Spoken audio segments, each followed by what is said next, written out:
राम राम दोस्तों, नमस्कार सबको सलाम। उम्मीद करता हूँ हमेशा कि आप सारे खुश होंगे, मज़े में होंगे। मेरी ये आज की वीडियो पहले बता दे रहा हूँ उन लोगों को जो ज़्यादातर टाइम एक्सपेक्ट करते हैं कि मैं कोई भूत प्रेत की स्टोरी लेकर के आऊँगा या कुछ पैरा इन्वेस्टिगेशन करूँगा। ऐसा बिल्कुल नहीं है। इस वीडियो का सब्जेक्ट ही अलग है आज। और ऐसा इसलिए ये बात नहीं करना चाहता। आज 27 फ़रवरी है। आज के दिन हमारे पापा, मेरे पापा, वो दुनिया से सब कुछ छोड़कर एक अलग दुनिया होती है, आप जानते हैं, वहाँ चले गए थे। तब मैं 4 साल का था। खैर, बात को आगे बढ़ाते हैं। जैसा कि इंटरनेट पर अभी इंफॉर्मेशन की बाढ़ से आई हुई है, यूक्रेन को लेकर के, रशिया को लेकर के। अच्छा, इस मैटर में मैंने देखा है कि बहुत सारे लोग असमंजस में हैं कि रशिया को सपोर्ट करें या यूक्रेन को करें। कुछ लोग यूक्रेन को सपोर्ट कर रहे हैं क्योंकि रशिया ने उनके ऊपर धावा बोला है। कुछ लोग रशिया को सपोर्ट कर रहे हैं क्योंकि रशिया इंडिया का एक शुरू से बहुत अच्छा दोस्त रहा है। चलिए, अब इन बातों को समझने के लिए देखिए, ठीक हिस्ट्री को समझना बहुत ज़रूरी है। जो कुछ हुआ है रियलिटी में, एक हिस्ट्री टेक्स्ट बुक में पढ़ी जाती है और एक हिस्ट्री पढ़ी जाती है कुछ इस तरह की यूनिवर्सिटीज़ हैं, लाइक फेसबुक यूनिवर्सिटी है, व्हाट्सएप यूनिवर्सिटी है, एंड तमाम तरह के जो ऐसे यूनिवर्सिटीज़ हैं। सवाल ये उठता है कि ये यूक्रेन पे रशिया ने हमला क्यों किया। यूक्रेन ने तो कुछ भी नहीं किया था ऐसा रशिया के अगेंस्ट। मैं फर्स्ट वर्ल्ड वॉर पे नहीं जाऊंगा, मैं सेकेंड वर्ल्ड वॉर पे सीधा आता हूँ। सेकेंड वर्ल्ड वॉर जब चल रहा था तो एक ऑर्गेनाइजेशन बनाई गई, NATO, North Atlantic Treaty Organisation, और इसमें 30 कंट्रीज़ शामिल हुए थे।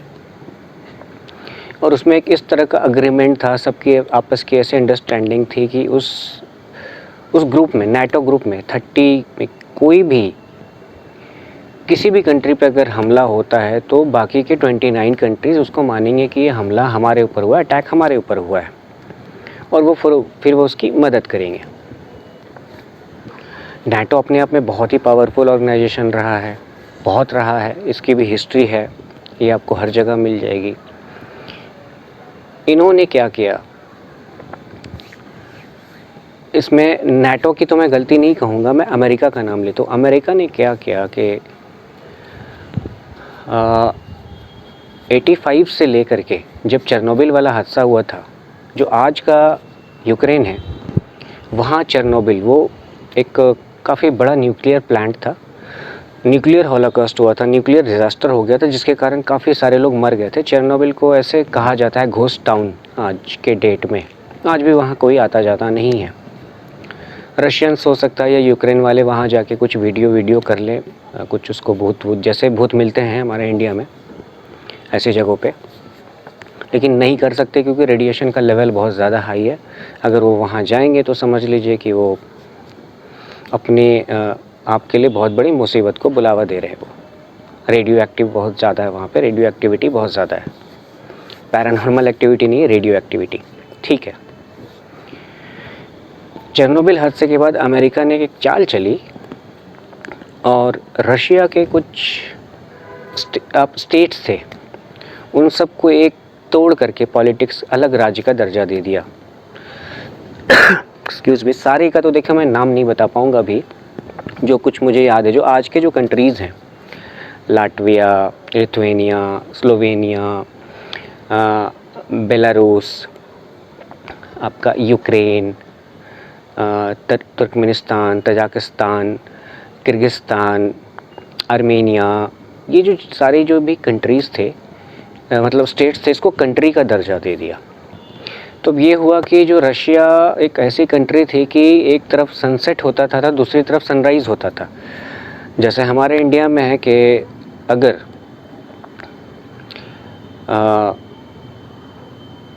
ढाई घंटा भी नहीं, मेरे को आधे घंटे का फ़र्क है अगर अरुणाचल में सनराइज़ हो चुका है तो गुजरात का जो वेस्टर्न पार्ट है वहाँ पे आधे घंटे के बाद सनराइज़ होगा। लेकिन रशिया की स्थिति बिल्कुल अलग थी। ईस्टर्न साइड में जब सनराइज़ होता था तो वेस्टर्न साइड आप ये समझ लीजिए कि उस वक्त आधी रात में होता था। अपने आप में उसका एरिया बहुत बड़ा था, कह लो कि आधे ग्लोब पे रशिया था। ये अमेरिका को गंवारा नहीं था सेकेंड वर्ल्ड वॉर के बाद। कोल्ड वॉर सब जानते हैं, कोल्ड वॉर अमेरिका ने चाल चली और ये सफल भी हो गया। ठीक है, अब ये जो जितने भी कंट्री टूट करके स्टेट्स जो टूट के कंट्रीज़ बने थे, इसमें सबसे पावरफुल यूक्रेन था। क्योंकि जब यूक्रेन रशिया में था तो one of the major defence establishment था यूक्रेन। आपके जानकारी के लिए बता रहा हूँ कि AN-225 जो दुनिया का सबसे बड़ा प्लेन है, इकलौता प्लेन है आज की डेट में, उसको यूक्रेन ओन करता है। लेकिन वो वहाँ पे ही बना था, रशिया की एक कंपनी ने बनाया था उसे। और AN-224, AN-124 तो हमारे इंडियन एयरफोर्स में भी है। मैं AN-225 की बात कर रहा था। बस एक ही प्लेन है वो। अब वो सोचिए, वो ऐसा प्लेन है कि ट्रेन के जो मेट्रो के बॉगी होते हैं, 3-3 बॉगी को कैरी करके उड़ सकता है 7,000, 6,000, 8,000 किलोमीटर तक। खैर 2014 से कुछ ऐसा हुआ, सब कुछ सही चल रहा था। 2014 से कुछ ऐसा हुआ कि अमेरिका ऑफ़र करने लगा यूक्रेन को कि आप भी नाटो के मेंबर बन जाओ। इसका मतलब ये था रशिया और अमेरिका, देखिए रशिया और अमेरिका शुरू से ऐसे है, जैसे पाकिस्तान बना है, पाकिस्तान और इंडिया शुरू से ऐसे है, ये कभी भी ऐसे नहीं हुआ, हमेशा ऐसे। तो रशिया और अमेरिका शुरू से ऐसा रहा है। रशिया को ये थ्रेट लगने लगा कि अगर ये नाटो में आ गया तो इसके पास बहुत पावर हो जाएगा, मतलब जो रेस्ट ऑफ द 30 कंट्रीज़ है, आप उनके पूरे जो एयरफोर्स की ताकत है, जितने उनके पास फाइटर प्लेन्स हैं, डिस्ट्रॉयर्स हैं, एयरक्राफ्ट कैरियर्स हैं और बाकी जितने भी हथियार हैं, टैंक्स वैंक्स है ना, शॉट गन्स, जो भी है, मशीन गन्स। तो रशिया को ये लगा कि अभी तक तो ये मेरे साथ कोई पंगा नहीं लेता है, लेकिन अगर इसको 30 कंट्रीज़ के पावर का साथ मिल जाता है तो कहीं ऐसा ना हो कि हमारे पर आ जाए। और ये रशिया को गवारा नहीं था। और अमेरिका बार बार एक तरीके से पुश कर रहा था यूक्रेन को कि भाई आप आ जाओ, नाटो में आ जाओ। अब देखिए अमेरिका ने कैसे साथ छोड़ा। अफ़गानिस्तान में देखा होगा आपने कि अमेरिका ने क्या किया। 20 साल वहाँ पे राज करने के बाद उनको तो ख़त्म कर देना चाहिए था तालिबानीज़ को, लेकिन ऐसा क्या हो गया कि वो और स्ट्रॉन्गर बनाकर चले गए, अपने सारे डिफेंस इक्विपमेंट छोड़कर चले गए तालिबानीज़ के पास। अब थोड़ा ये सोचिए,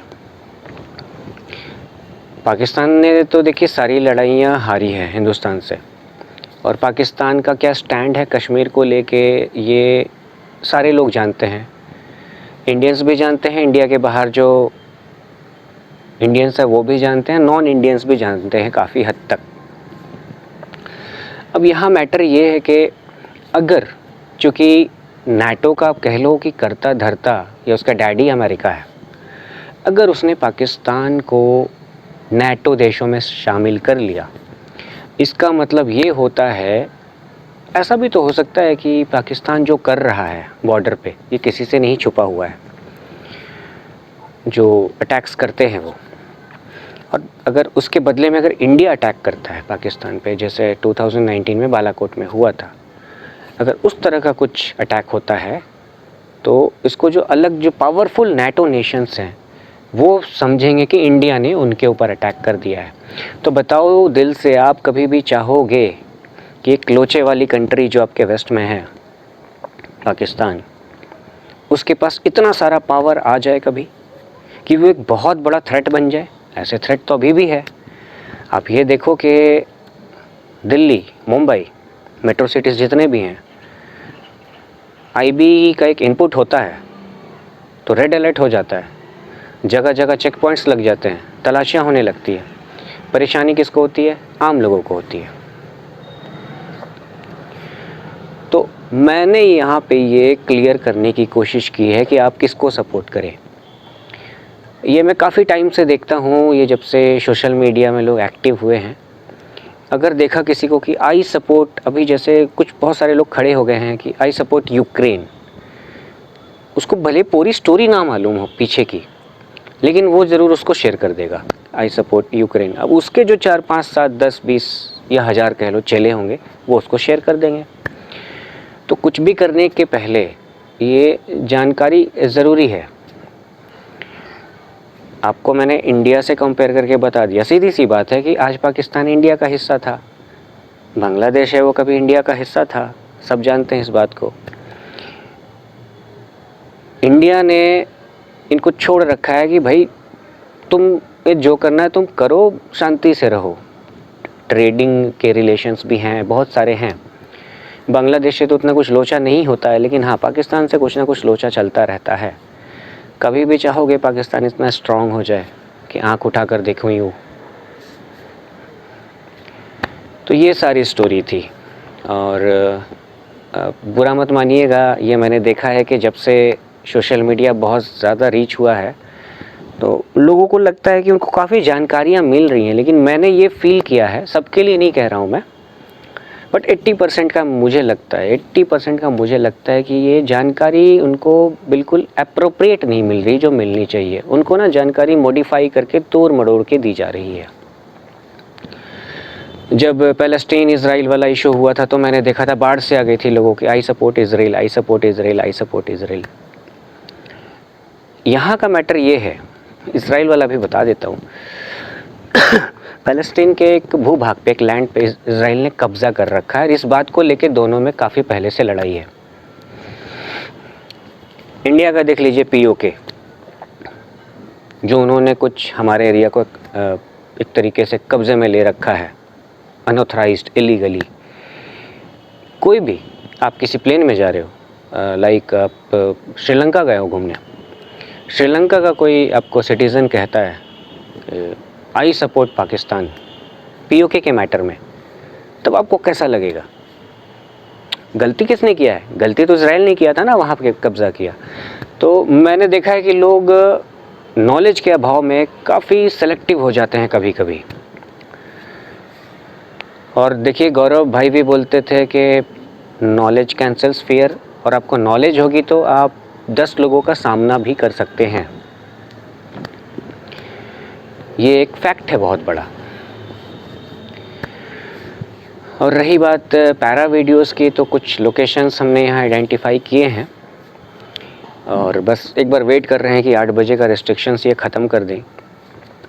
कोशिश करते हैं हम कुछ वीडियोस करेंगे, क्या मिलता है हमें, नहीं मिलता है। सच्चाई पूछिए तो अब ना मेरा मन नहीं करता है पैरा में कुछ करने का, क्योंकि अनएप्रोप्रिएट कंटेंट्स दिखाने वाले या गलत इन्फॉर्मेशन फैलाने वाले एक नहीं, कम से कम मतलब मुझे तो लगता है 500 चैनल हो गए हैं। उसमें 2-4 बंदे सही दिखा करके क्या कर लेंगे। और देखो यार, डर तो कभी ना ख़त्म हुआ है, हज़ारों साल पहले ना डर कभी ख़त्म हुआ था भूत प्रेत से, ना आज कभी ख़त्म हुआ है, ना आने वाले समय में होगा, ये भी मुझे मालूम है। ऐसे ऐसे सीन्स हुए हैं मेरे साथ। मेरा एक दोस्त अच्छा खासा बढ़िया, मतलब अच्छा करियर, अच्छी कंपनी में, फ़र्क उसमें और मेरे में ये कि मैं भूत प्रेत पैरानॉर्मल मानता हूँ, वो नहीं मानता था। उसने बोला कि भाई तुम तो क्या फ्रॉड दिखाते हो, ये सब कुछ होता ही नहीं है, क्यों लोगों को तुम बेवकूफ़ बनाते हो राज, हंसते हुए। तो मैंने उसको बोला कि नहीं होता है, और एक बार मुझे मौका मिला था तो मैंने उसको एक तरीके से बताने में सफल रहा था कि हाँ ऐसा हुआ है। अब जो बंदा कभी नहीं मानता था, और मैं जब इन्वेस्टिगेशन कर रहा था, वो बैठा था, मैं भी टेबल पे, मेरे इक्विपमेंट थे, 2 या 3 घंटे चली थी इन्वेस्टिगेशन। दिल्ली की बात कर रहा हूँ, मेरे दिल्ली वाले घर में। उस बंदे ने ऐसे करके देखा, बोला कि इधर यहाँ कहीं से लगा था, फ्लैश हुआ है, और बिल्कुल लगा किसी ने, जैसे फ़ोटोग्राफ से फ्लैश आती है कैमरे से, तो ये एक तो साइन है, पहले भी मैं जिक्र कर चुका हूँ। थोड़ी देर के बाद उसने बोला कि भाई मेरा सर भारी लग रहा है। फिर मैंने संभाल लिया उसको, और उसने कुछ पूछा था। उस वक्त मेरा घोस्ट बॉक्स इको बॉक्स चल रहा था। उसने कुछ क्वेश्चन पूछा था पर्सनल, जो मैं भी नहीं जानता था उसका जवाब, और वो बिल्कुल जो एक्सपेक्ट कर रहा था जवाब, जो मुझे भी नहीं पता, सिर्फ उसको पता है, उसकी पर्सनल लाइफ से रिलेटेड सवाल था, वो आ गया उस पर। थोड़ा उस वक्त डरा वो। मैंने बोला डरने की कोई बात नहीं है साहब, इसको ऐसे साइंस में समझो कि हम जो कर सकते हैं ये कभी नहीं कर सकते, ये उतना नहीं कर सकते, और जो इनकी कैपेबिलिटी हम नहीं कर सकते। लेकिन अब मैं देख रहा हूँ कि कुछ दिनों से वो परेशान है। वो कहता है कि जब मैं सोने जाता हूँ तो मुझे काली परछाई दिखती है, और ऐसा होता है वैसा होता है, डर लगता है, कान में आवाज़ आती है। कभी कभी मुझे ये भी लगता है कि मुझे उसको प्रूफ कराना ही नहीं चाहिए था ऐसा होता है। अगर वो भाई तो मानता है कि नहीं होता है तो बढ़िया था, कम से कम काम धंधे में सही था, वरना वो उसकी ना लगी हुई है, डरता बहुत है। तो ये हो गया ना, खामखा मैंने खींच लिया ज़बरदस्ती किसी को पंगे में। लाइफ तो सही चल रही थी उसकी। देखो मैं बार बार इसलिए बोलता हूँ कि जो इन चीज़ों में रहता है उसका एक बार उसने अंदर का चैनल अपना ओपन कर लिया ना, वो बड़ा जल्दी चीज़ों को डिटेक्ट करने लगता है। और ज़रूरी नहीं है कि आप 100 बार कहीं जाते हो तो हर बार आप ब्रेवरी से वापस आ जाओ। हो सकता है एक आध बार कुछ ऐसा झटका लगे आपको कि आप भी सोचने पे मजबूर हो जाओ कि इसको आगे करना है या नहीं करना है, या बिना बात के पंगे। जैसे मैंने एक दिल्ली में दिसंबर में वीडियो किया था निगमबोध घाट का। आज भी मैं फील करता हूँ बिना बात का पंगा था, मुझे जाना नहीं चाहिए था वहाँ, मुझे नहीं जाना चाहिए था, वो भी शमशान जैसी जगह में नहीं जाना चाहिए था मुझे।